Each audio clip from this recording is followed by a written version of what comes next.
Halo, apa kabar? Jadi ada film yang dari pembukaannya aja secara nggak langsung udah ngasih tahu kalau ini film akan memiliki isi cerita dengan adegan yang penuh action, ketahanan banting, dan tekad kuat.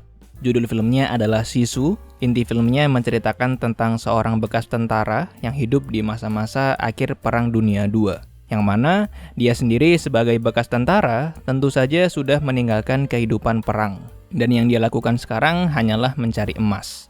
Singkat cerita, setelah cukup lama melakukan hal tersebut, akhirnya dia berhasil menemukan emas dalam jumlah yang banyak banget. Setelah itu, dalam perjalanan untuk menukarkan emas tersebut ke dalam bentuk uang, dia harus lewat dan bertemu dengan para tentara Nazi. Yang ketika tahu kalau ternyata dia membawa banyak sekali emas, mereka berusaha untuk merampas emas tersebut.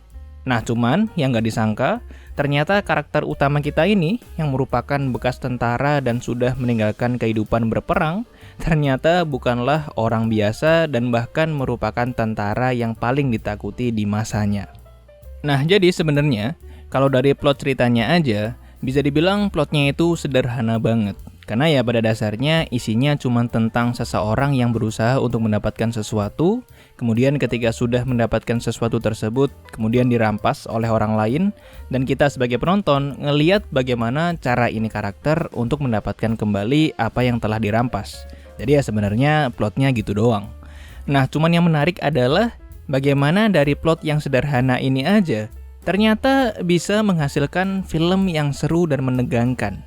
Karena poin utama dari film ini adalah dari karakternya. Mungkin nggak berarti dari segi sifat dan karakteristik ya. Karena kalau ngomongin sifat, bahkan kayaknya kita nggak tahu sama sekali ini orang sifatnya itu kayak gimana. Dan bahkan seingatku dia nggak ngomong satu kata pun. Kalau nggak salah ada sih ngomong satu kalimat, tapi itu pun di ujung film, benar-benar di akhir film sebelum kredit.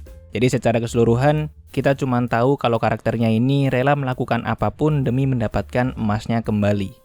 Dan hal itu juga termasuk membunuh para tentara-tentara Nazi ini ya. Yang kalau ngomongin jumlah, sebenarnya ya udah pasti kalah jauh. Dan secara logika harusnya ya nggak bisa menang ngelawan tentara sebanyak ini. Nah cuman kembali lagi, dengan tekad kuat yang dia miliki, dia bisa mengalahkan mereka semua. Dan yang bikin nontonnya menyenangkan juga, karena metode atau cara-cara yang dilakukan oleh karakternya untuk mengalahkan musuhnya itu sangat bervariasi banget. Aku nggak tahu apakah kamu udah pernah nonton hal ini di film atau series lain ya. Tapi aku baru kali ini ngeliat cara karakternya untuk mendapatkan oksigen ketika berada di dalam air adalah dengan cara ngebunuh musuhnya, lebih tepatnya di bagian leher. Terus dia ambil udara yang keluar dari tempat yang dia bunuh tersebut. Tentu aku nggak berani untuk mendeskripsikan secara lugas ya. Tapi intinya dia melakukan hal ini supaya dia bisa mendapatkan oksigen. Tapi caranya adalah dengan ngebunuh musuhnya di dalam air gitu. Jadi bisa dibilang cara-cara yang karakter utamanya lakukan, entah itu untuk mengelabui musuhnya, bertahan dari kematian, udah pasti juga untuk ngalahin mereka, caranya itu bervariasi banget. Kayak ada satu bagian misalnya, dan ini adalah bagian favoritku, yaitu ketika karakternya menggunakan, lebih tepatnya memanfaatkan daerah yang penuh dengan ranjau, yang sebenarnya ya dipasang sendiri sama para musuhnya, tapi justru dimanfaatkan oleh karakter utamanya supaya jadi menguntungkan dia gitu. Itu ngelihatnya asik banget. Dan secara keseluruhan, filmnya punya banyak banget adegan-adegan yang seru.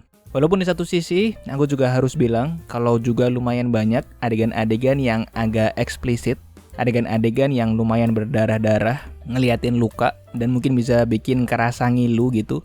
Karena jujur aja, aku pribadi juga sempet ngilu ngeliatnya di beberapa bagian. Jadi ya sebagai bahan pertimbangan aja. Dan ngomong-ngomong, film ini juga bisa dibilang walaupun memiliki adegan yang sadis dan terkesan realistis, tapi mungkin dari segi seberapa masuk akalnya cerita dan adegannya itu bisa terjadi, mungkin nggak semuanya masuk akal banget ya. Dan aku rasa cukup penting untuk kita tahu kalau mendingan nonton film ini tanpa harapan bahwa filmnya akan jadi masuk akal. Sehingga ketika terjadi hal-hal yang agak di luar nalar, kita malah jadi bisa ngetawain gitu. Dan nggak sampai bikin malah kesel. Karena ya sebenarnya balik lagi ke judul filmnya ini sendiri. Yang dijelaskan oleh filmnya, bahwa arti dari kata sisu ini nggak bisa diartikan secara langsung, tapi memiliki makna determinasi, tekad kuat, dan pantang menyerah. Yang mana karakternya sendiri memang nggak berarti akan immortal atau nggak bisa mati, tapi dia tidak akan menyerah. Jadi ya dari situ aja, kita juga tahu kalau ini film akan memiliki bagian-bagian yang akan agak nggak masuk akal gitu. Nah tapi di luar itu, aku juga suka banget sama penggambaran dan dunianya dalam film ini, terutama dari segi aspek pembangunan atmosfernya.